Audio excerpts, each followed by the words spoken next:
Hello friends, आज की class में पॉलिटी के अंदर जो महत्वपूर्ण संविधान संशोधन है तो इनके मैं हैंड रिटन नोट्स के रूप में रिवीजन करवा रही हूँ। और ये क्लास है वो आपके हर एग्जाम के लिए इम्पोर्टेंट है। तो प्लीज़ आपके चाहे कि केंद्र में एग्जाम हो या स्टेट लेवल के एग्जाम हो, तो आप सभी को ये क्लास वो देखनी है, जिससे कि कम टाइम के अंदर ये आपकी रिविजन हो जाएगा। तो संविधान संशोधन है, ये संविधान के भाग नंबर 20 के अंदर है।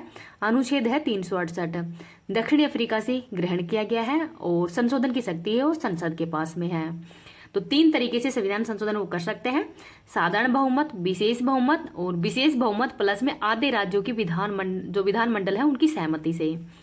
तो साधारण बहुमत से कैसे कर सकते हैं? मतदान में भाग लेने वाले 50%, और ये अनुच्छेद नंबर 368 के तहत ये नहीं माना जाता। इसके अंदर अनुच्छेद 2 के तहत जो नए राज्यों का गठन करना, अनुच्छेद 3 के तहत किसी भी राज्य की सीमा नाम के अंदर परिवर्तन, या अनुसूची नंबर 2 वेतन भत्ते या विधान परिषद का गठन या उसको समाप्त करना, ये साधारण बहुमत से ही किए जा सकते हैं और ये मतलब संविधान संशोधन नहीं माने जाते 368 के तहत। आगे देखते हैं, 368 के अंदर ये नहीं आते हैं। विशेष बहुमत है तो कुल का 50% प्लस में 1 मतदान का अर्थात 2/3, 2/3 जो विशेष बहुमत से, मतलब अगर मतदान का 2/3 से ही ये जो विशेष बहुमत है वो मतलब बहुमत से ही संविधान संशोधन हो सकता है, जो कि ये जो अनुच्छेद नंबर 1 व 3 के अंदर ये नहीं आएगा। और ये संविधान अधिकांश जो संशोधन है वो इसी से हुए हैं। तो संविधान के अंदर जो भी संशोधन हुए हैं वो अभी तक विशेष बहुमत से ही हुए हैं। विशेष बहुमत और आधे राज्य की विधानमंडल से सहमति, तो कोई संघीय विषय हो ना तभी ये इस प्रकार से संविधान संशोधन वो कर सकते हैं, जैसे जीएसटी। तो राष्ट्रपति, निर्वाचन मंडल तथा निर्वाचन की विधि, सुप्रीम कोर्ट, हाई कोर्ट, ये सब है वो विशेष बहुमत और आधे राज्यों की विधानमंडल की सहमति से ही हो सकते हैं। यह अनुसूची नंबर 4 राज्यसभा के अंदर सीटों का आवंटन है। और ये अनुसूची नंबर 7 संघ, राज्य या समवर्ती सूची, तो संघ सूची से जो समवर्ती सूची से संबंधित विषय हैं वो आते हैं किसके अंतर्गत ही, अनुच्छेद नंबर 368 है। तो विशेष बहुमत प्लस में विशेष बहुमत और आधे राज्य की विधानमंडल है इनकी सहमति, ये तो दोनों है 368 के तहत माने जाते हैं, लेकिन साधारण बहुमत से है ये अनुच्छेद नंबर 368 के तहत नहीं आता है। प्रथम संविधान संशोधन देखते हैं, 1951 के अंदर हुआ था। 9वीं अनुसूची जोड़ी गई थी, भूमि सुधार से संबंधित है। 24 अप्रैल 1973 को वाद विषय यानी न्यायिक समीक्षा है वो इसकी की गई थी। तो 24 अप्रैल 1973 के बाद में जो भी विषय है उनकी न्यायिक समीक्षा हो की जा सकती है। 7वां संविधान संशोधन 1956 के अंदर हुआ था। राज्य पुनर्गठन आयोग फजल अली कमीशन बना था, जिसके अंतर्गत ही 14 राज्य और 6 केंद्र शासित प्रदेश थे। वर्तमान में 28 राज्य हैं और 8 केंद्र शासित प्रदेश हैं। 13वां संविधान संशोधन 1962 का है और नागालैंड की स्थापना है वो 13वें संविधान संशोधन के तहत की गई है। 21वां संविधान संशोधन 1977 का है और ये 8वीं अनुसूची के अंदर ही 14 भाषाएं थी और 15वीं भाषा के रूप में सिंधी भाषा को जोड़ा गया था 21वें संविधान संशोधन के तहत ही। 36वां संविधान संशोधन 1975 को हुआ है, सिक्किम को पूर्ण राज्य का दर्जा दिया गया था। 42वां संविधान संशोधन सबसे इंपॉर्टेंट है, 1976 के अंदर हुआ था। इसको लघु संविधान भी कहते हैं और सरदार स्वर्ण सिंह समिति की सिफारिश पर ही इसको मूर्त रूप दिया गया था। और मूल कर्तव्य है ये भाग नंबर 4 का है और अनुच्छेद नंबर 51 का के अंतर्गत ही 10 जो मूल कर्तव्य हैं वो जोड़े गए थे। प्रस्तावना के अंदर ही समाजवाद, पंथ निरपेक्षता, अखंडता जैसे 3 शब्द भी जोड़े गए थे। आपातकाल के अंदर ही लोकसभा और राज्य विधानसभाओं की जो समय अवधि है उसको 5 वर्ष से 6 वर्ष के लिए बढ़ा दिया गया, अर्थात 1 वर्ष के लिए इसको बढ़ा दिया गया था।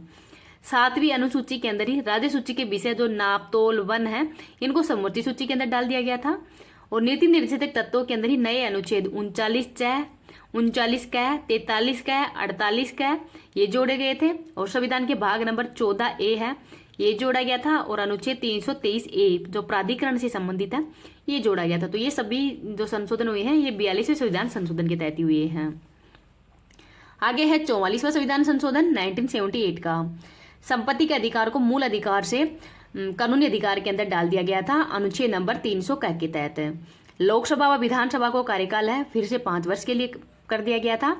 और राष्ट्रीय आपातकाल के अंदर ही जो आंतरिक अशांति है उसको सशस्त्र विद्रोह है वो कर दिया गया था। तो ये सब 44वें संविधान संशोधन के तहत किया गया है। इस क्लास की PDF है वो मैं टेलीग्राम पे डाल दूंगी, टेलीग्राम का लिंक इस वीडियो के कमेंट सेक्शन के अंदर पिन कर दूंगी। अगर आपको वीडियो पसंद आए तो प्लीज आप इसको ज्यादा से ज्यादा लाइक एंड शेयर कर देना। अभी तक चैनल को सब्सक्राइब नहीं किया तो प्लीज चैनल को सब्सक्राइब भी कर लीजिएगा। 52वां संविधान संशोधन 1985 के अंदर हुआ था। 10वीं अनुसूची डाली गई थी। दल बदल से संबंधित प्रावधान भी किए गए थे। तो 10वीं अनुसूची के अंदर ही दल बदल से संबंधित प्रावधान वो भी किए गए थे। 61वां संविधान संशोधन 1989 के अंदर हुआ था और इसके अंतर्गत ही मतदान की न्यूनतम आयु है वो 21 वर्ष से घटाकर 18 वर्ष कर दी गई थी। 69वां संविधान संशोधन 1991 का है और ये दिल्ली से संबंधित है, अनुच्छेद नंबर 239 कै। 73वां संविधान संशोधन 1992 का है और लागू हुआ था 24 अप्रैल 1993 का। पंचायती राज से संबंधित है। संविधान का भाग नंबर 9 है, अनुच्छेद है 243 से 243 ओ तक। 11वीं अनुसूची जोड़ी गई थी और विषय है 29। 74वां संविधान संशोधन 1992 का ही है, नगर निकायों से संबंधित है। संविधान के अंदर भाग नंबर 9 कै के अंदर है, अनुच्छेद है 243 से 243 जेड जी तक। अनुसूची 12वीं जोड़ी गई थी और विषय है 18। 86वां संविधान संशोधन 2002 का है, शिक्षा का अधिकार है, शिक्षा का अधिकार से संबंधित है। अनुच्छेद 21 का मूल अधिकार के अंदर ही 6 से 14 वर्ष के बच्चों को अनिवार्य शिक्षा का अधिकार दिया गया है। अनुच्छेद 45 में नीति निर्देशक तत्वों के अंदर भी जोड़ा गया है और अनुच्छेद 51 का जो मूल कर्तव्य है उनके अंदर भी जो 11वां मूल कर्तव्य है वो जोड़ा गया था। 6 से 14 वर्ष के बच्चों को शिक्षा के लिए माता पिता है वो इसके संरक्षक होंगे। 89वां संविधान संशोधन 2003 का है और इसके अंतर्गत ही अनुच्छेद नंबर 338 कै के अंतर्गत अनुसूचित जनजाति राष्ट्रीय आयोग की स्थापना की गई है और अनुच्छेद 338 के तहत ही राष्ट्रीय आयोग की स्थापना की गई है। 92वां संविधान संशोधन 2003 का है। 8वीं अनुसूची के अंदर ही 4 नई भाषाएं जोड़ी गई थी, बोडो, मैथाली, डोंगरी और संथाली।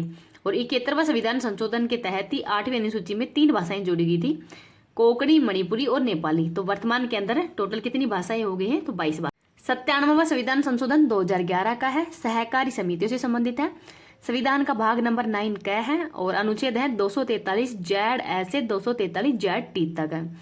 नीति निर्देशक तत्वों के अंदर अनुच्छेद 43 कै जोड़ा गया है और अनुच्छेद 19 वन कै है जो कि संघ बनाने की स्वतंत्रता से जो संबंधित है, इसको भी सीमित बनाने के लिए जो संविधान संशोधन ये हुआ था। 99वां संविधान संशोधन 2015 का है। सुप्रीम कोर्ट व हाई कोर्ट के जजों की नियुक्ति से संबंधित है राष्ट्रीय न्यायिक नियुक्ति आयोग, जिसको कि सुप्रीम कोर्ट के द्वारा ही असंवैधानिक घोषित कर दिया गया है। 100वां संविधान संशोधन 2015 में हुआ है, 3 बीघा कॉरिडोर से संबंधित है, भारत और बांग्लादेश के मध्य हुआ था। 101वां संविधान संशोधन 2016 का है, जीएसटी से संबंधित है, लागू 1 जुलाई 2017 को हुआ है और समवर्ती सूची पर लगने वाला ये अप्रत्यक्ष कर है जीएसटी। जीएसटी काउंसिल से संबंधित अनुच्छेद है 279A और इसके हेड हैं जीएसटी काउंसिल के वो वित्त मंत्री होते हैं। 102वां संविधान संशोधन, तो इसके अंतर्गत ही राष्ट्रीय पिछड़ा वर्ग आयोग है, इसकी स्थापना की गई है अनुच्छेद नंबर 338 के तहत। 103वां संविधान संशोधन 2019 का है। आर्थिक रूप से कमजोर वर्ग जो EWS है इनको 10% आरक्षण को दिया गया था और इसके अंतर्गत ही अनुच्छेद 15(6) और 16(6) वो भी जोड़े गए थे। 104वां संविधान संशोधन 2019 के अंदर ही है और इसके अंतर्गत SC/ST की जो सीटों का आरक्षण है उसको 10 साल के लिए बढ़ा दिया गया है और एंग्लो इंडियंस की सीटों का जो आरक्षण है लोकसभा विधानसभा इसके अंदर समाप्त कर दिया गया था। 105वां संविधान संशोधन 2021 का है और इसमें OBC के अंदर कौन कौन सी जाति शामिल होगी इसका निर्णय है वो राज्य व केंद्र दोनों के द्वारा ही तय किया जाएगा। 106वां संविधान संशोधन 2023 का है, बिल नंबर है 128वां और इसके अंदर बताया गया है कि महिलाओं को संसद व विधानसभा तथा दिल्ली विधानसभा के अंदर ही 33% आरक्षण हो दिया जाएगा। तो ये कौन सा संविधान संशोधन है? तो 106वां संविधान संशोधन है और अभी तक सबसे नवीनतम संविधान संशोधन है, तो इनको भी याद रख लीजिएगा। आपको ये क्लास कैसी लगी है प्लीज कमेंट सेक्शन के अंदर बताना है। अगर अच्छी लगे तो बताना कि मैं कंटिन्यू ये क्लास आपके लिए लेके आऊंगी। मैं थोड़ी राजस्थान जी के है वो भी जल्दी शुरू करने वाली हूँ, 1-2 दिन के अंदर।